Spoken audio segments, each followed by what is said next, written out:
Ya, oke.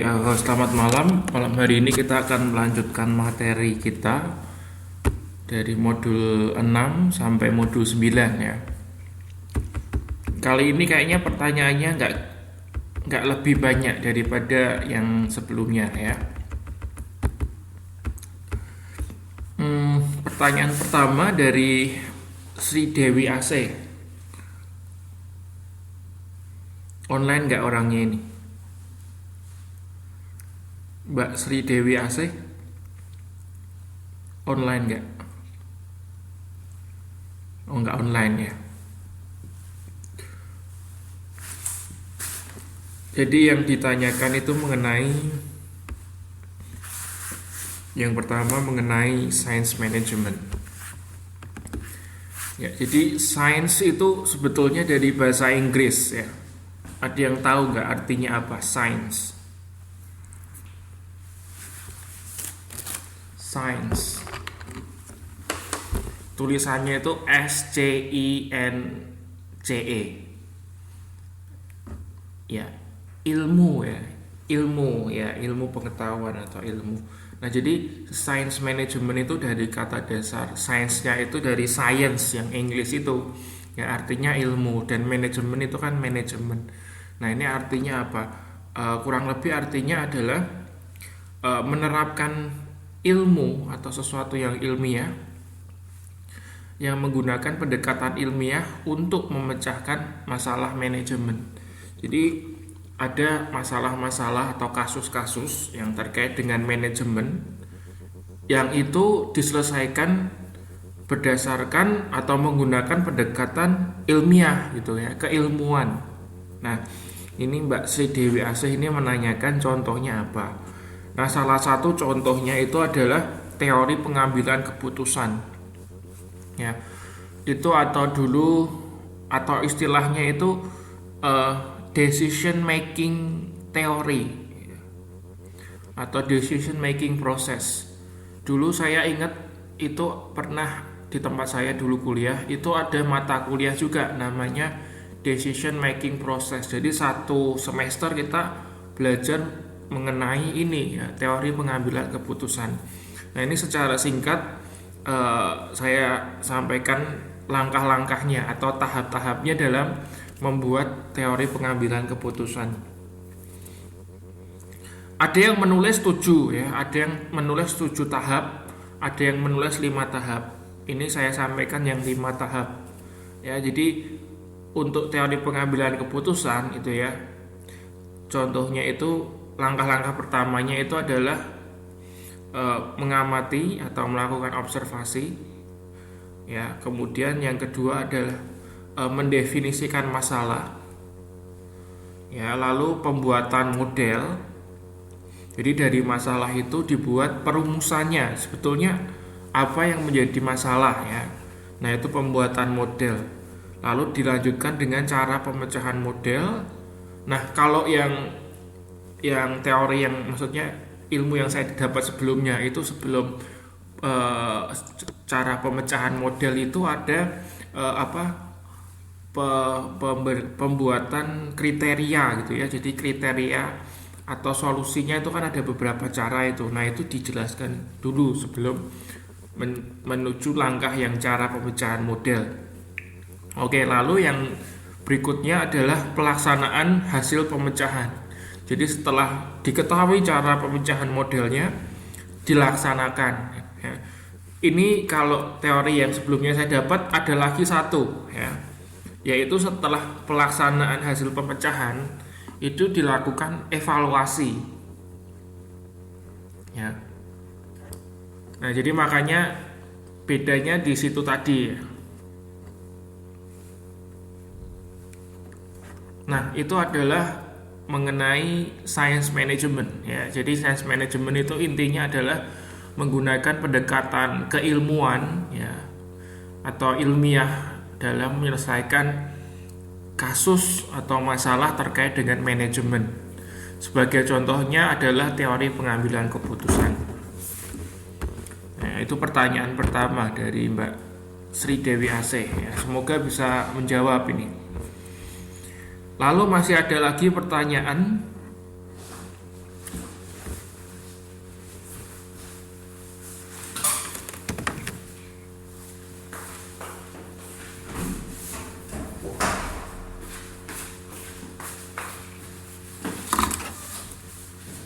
Oke, tes. Tadi menggema ya, sekarang enggak kan? Oke. Terus pertanyaan berikutnya adalah mengenai morfologi pekerjaan. Ya, morfologi pekerjaan.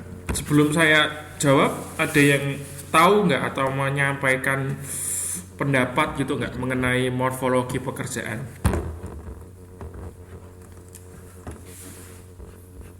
Sebutkan namanya dulu untuk saya tulis poinnya. Jadi menurut Anda gitu ya, morfologi pekerjaan itu apa?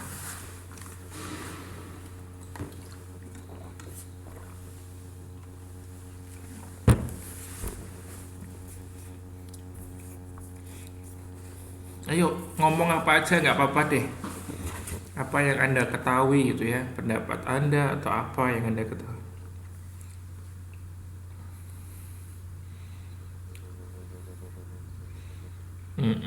Penggambaran pekerjaan. Ini siapa ini? Ya, boleh ya. Apalagi?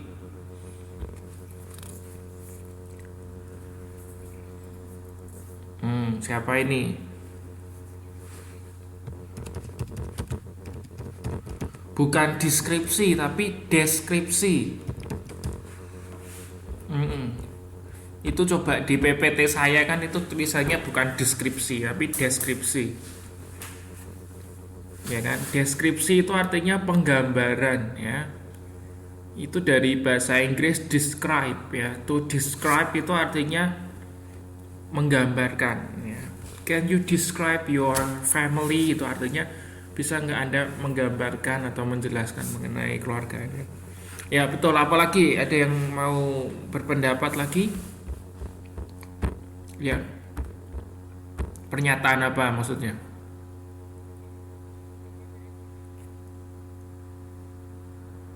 Itu maksudnya apa?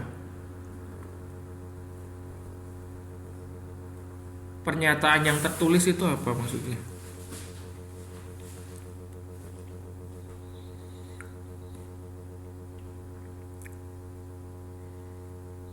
Ini Mbak siapa ini yang jawab? Oh sudah tadi ya, yang deskripsi tadi kan. Oke, saya lanjutkan ya. Jadi morfologi pekerjaan.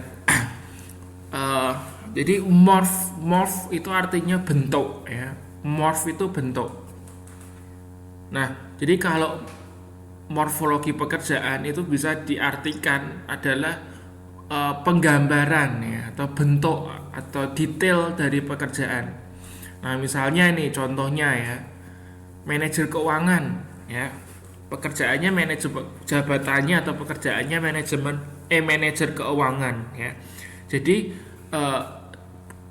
gambaran pekerjaannya atau tugas yang dia harus lakukan adalah antara lain ya, apa sih, membuat perencanaan keuangan ya kan, itu tugas manajer keuangan. Lalu misalnya membuat laporan keuangan ya, menyusun laporan keuangan. Tidak hanya menyusun tapi mengartikan ya. Jadi nggak hanya menyusun, mengartikan, harus tahu kan membacanya ini apa, perusahaannya untung atau nggak untung, rugi atau bagaimana. Nah, terus tugas lainnya misalnya mengelola anggaran keuangan perusahaan. Nah, jadi ini yang dimaksudkan morfologi pekerjaan. Jadi gambaran atau detail pekerjaan ya. Detail pekerjaan.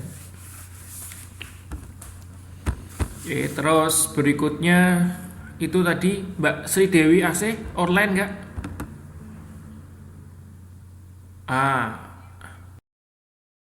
Telat ya berarti ya. Nanti disimak lagi ke mana rekamannya ya. Silakan disimak lagi. Saya lanjutkan ke pertanyaan berikutnya dari Mbak Rofiah ya.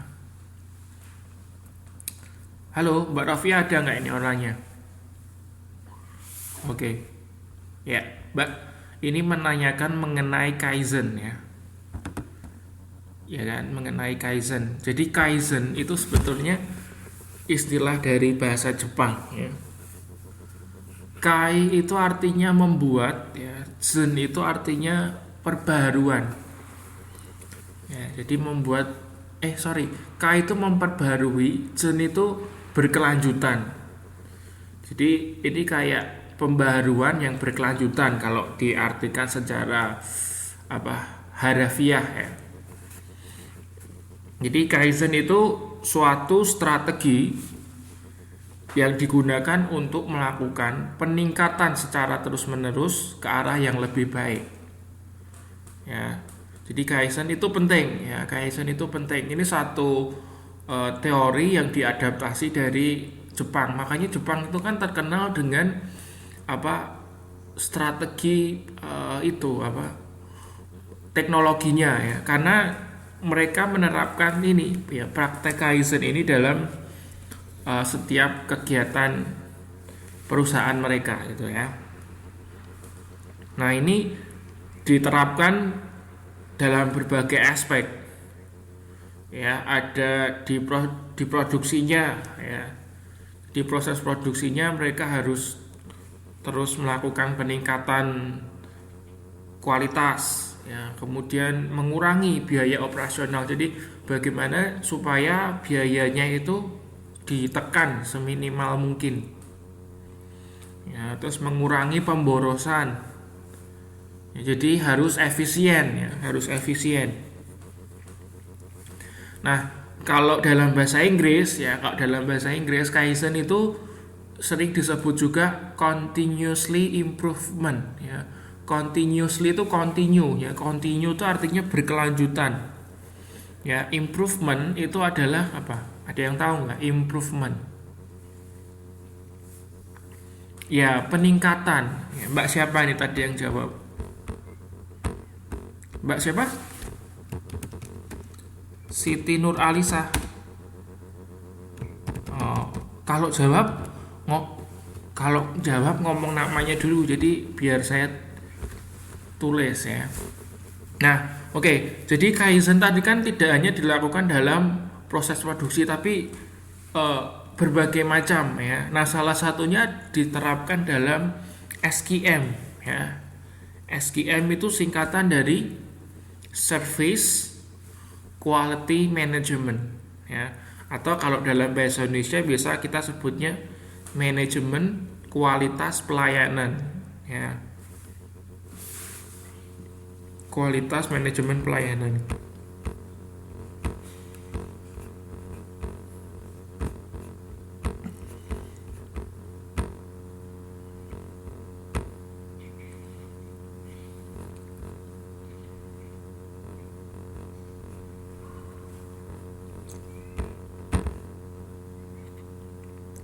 Oke. Nah, jadi kaizen itu juga dilakukan dalam ini memberikan pelayanan ya. Bagaimana cara memberikan pelayanan yang berkualitas.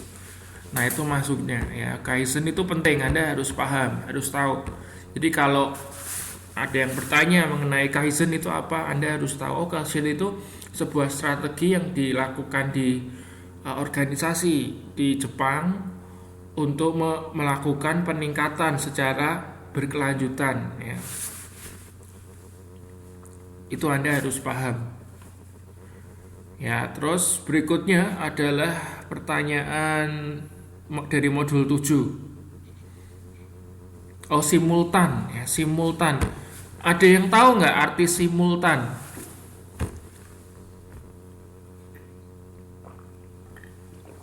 Iya, betul sekali. Siapa ini yang jawab? Iya, Mbak, siapa yang jawab? Yulina Naskiro. Kemarin nggak ikut TTM ya, Mbak? Oh ya, oke. Ya, betul. Simultan itu artinya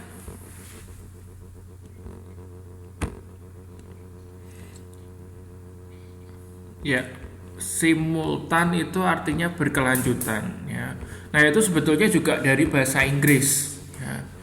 Itu dari bahasa Inggris simultaneously. Ya, itu artinya berkelanjutan. Nah, ini artinya apa? Jadi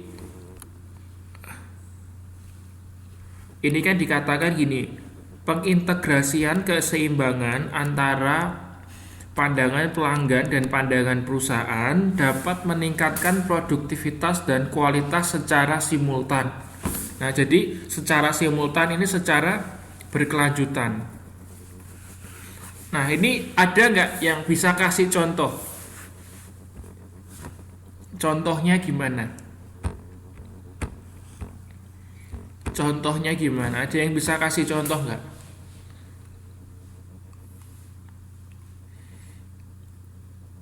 Ini Anda sambil buka itu ya, apa PowerPoint yang saya bagi supaya Anda tahu konteksnya.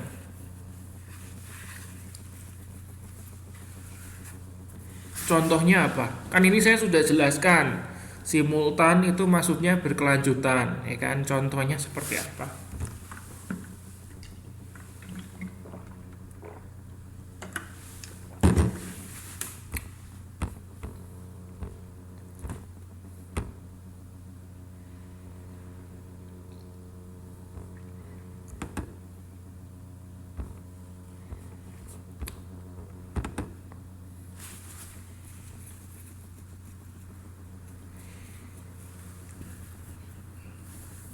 Contohnya seperti apa? Simultan itu seperti apa?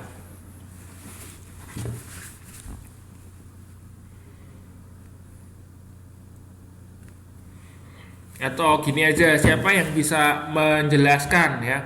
Itu kan ada pernyataan seperti ini. Pengintegrasian antara pandangan pelanggan dan perusahaan dapat meningkatkan kualitas secara simultan. Nah, itu artinya apa gitu? Artinya apa?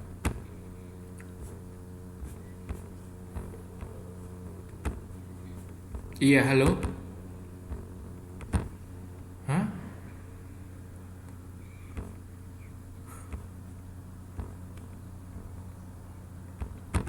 Ayo. Iya.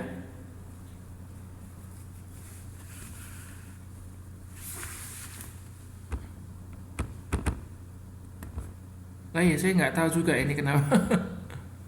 Ya, oke. Dimatiin semua dulu ya. Semua matiin dulu. Nanti saya call lagi. Ya, oke. Matiin semua. Ah, halo, halo. Loh, saya di sini. Gimana sih?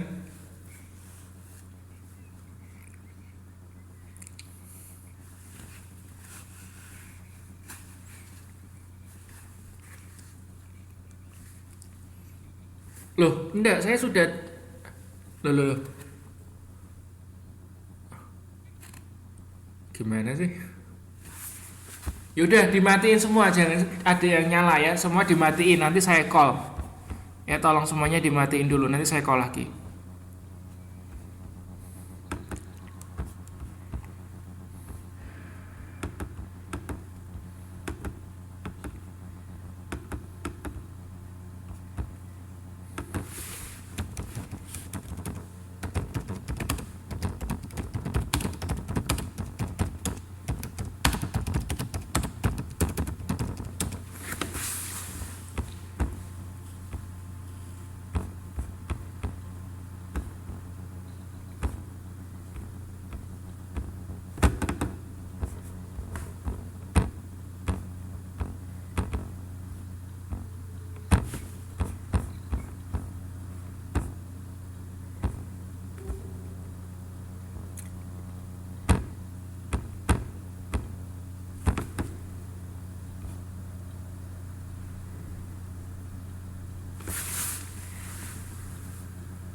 Halo. Ya, sudah dengar ya?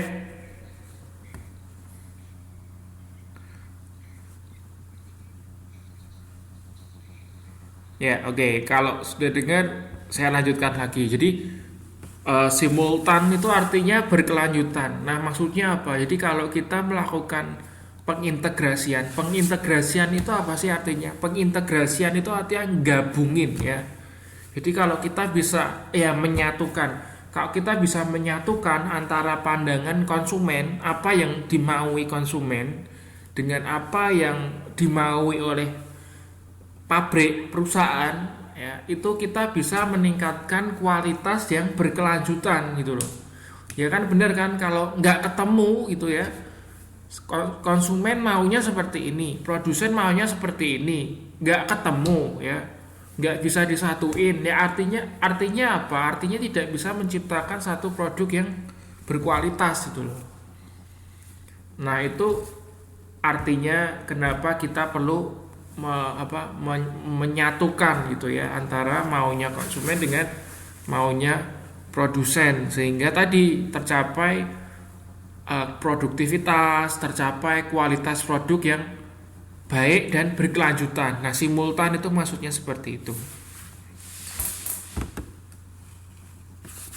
Oke, lalu saya lanjutkan lagi ke pertanyaan berikutnya adalah katalisator. Oke, siapa yang tahu katalisator? Ya, Mbak Tanti. Oh, Mbak Kanti ya, ketua kelasnya ya. Yuk, gimana Mbak Kanti? Mm-mm.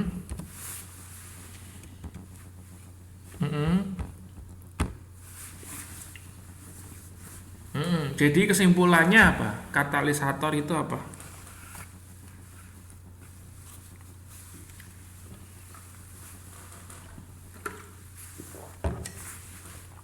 Mm-mm.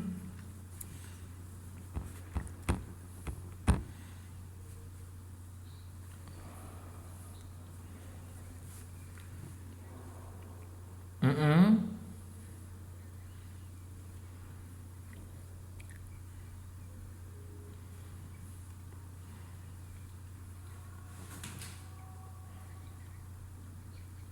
Ya, oke. Nah, ini kalau misalnya ada sebuah pernyataan seperti ini. Dalam penilaian, maksudnya penilaian kerja ya. Penilai dianggap sebagai katalisator untuk mengadakan perubahan ke arah perbaikan. Itu maksudnya gimana, Mbak Kanti? Gimana? Maksudnya kalimat itu seperti apa? Sambil dibuka PPT-nya ya, supaya Anda tahu.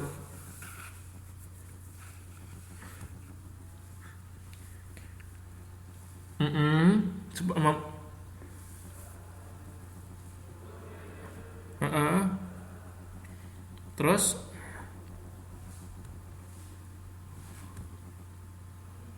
heeh, betul. Terus apa hubungannya dengan katalisator tadi?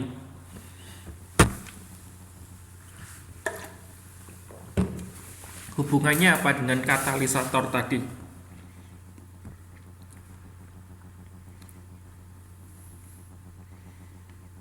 Iya, heeh, pembimbing boleh. Terus gimana?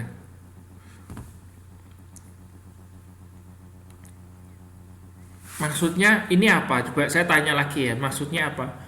Penilai atau evaluator ya. Penilai itu kan atau evaluator dianggap sebagai katalisator untuk mengadakan perubahan ke arah perbaikan. Nah, kalimat itu maksudnya apa? Maksudnya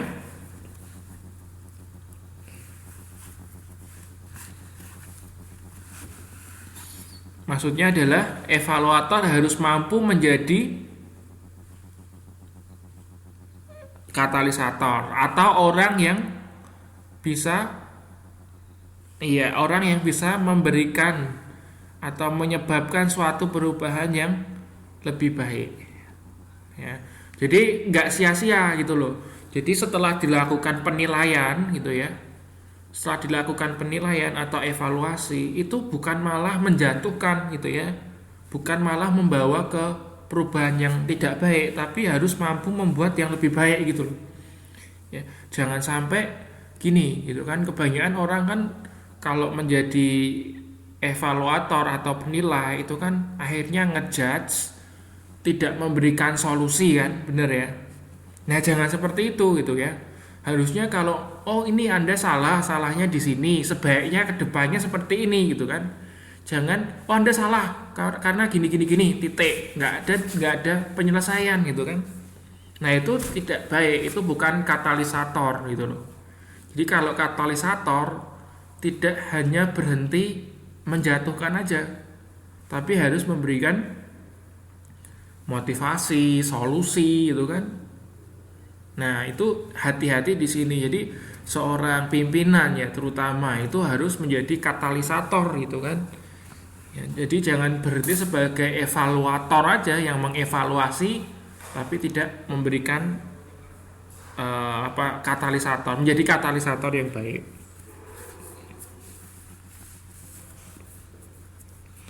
Ya, nah itu arti dari katalisator ya. Semoga Mbak Rofiah paham nih.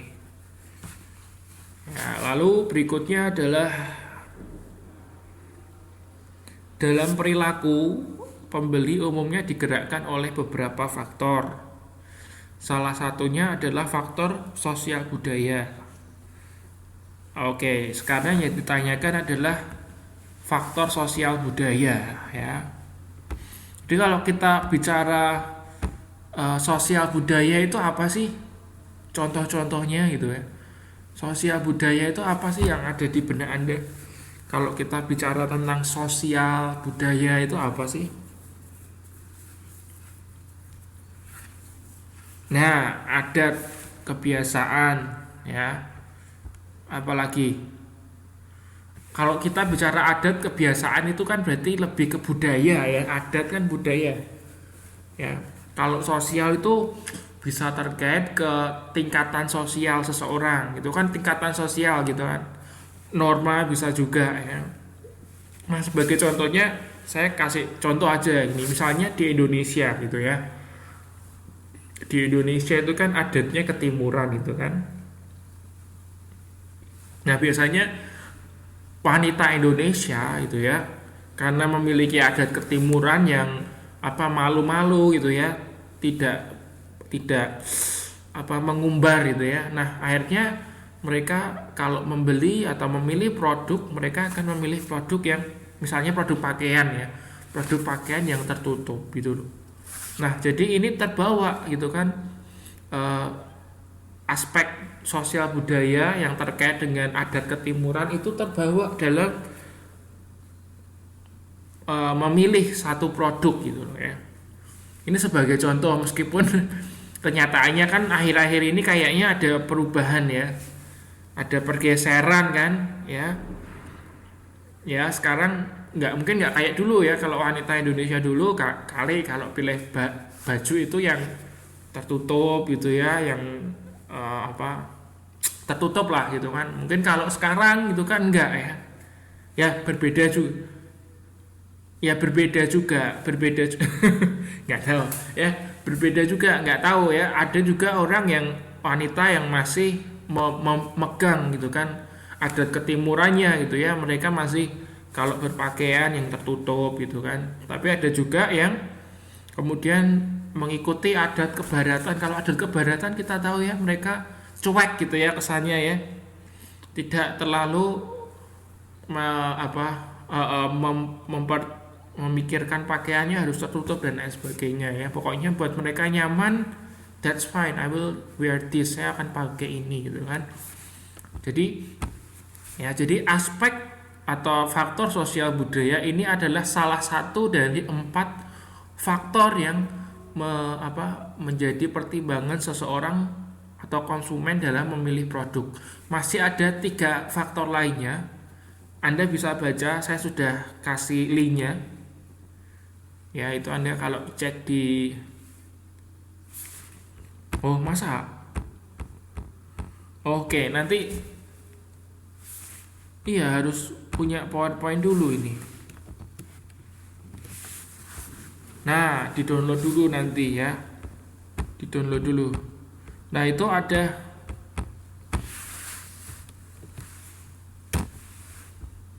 ini, coba itu saya kasih di grup itu.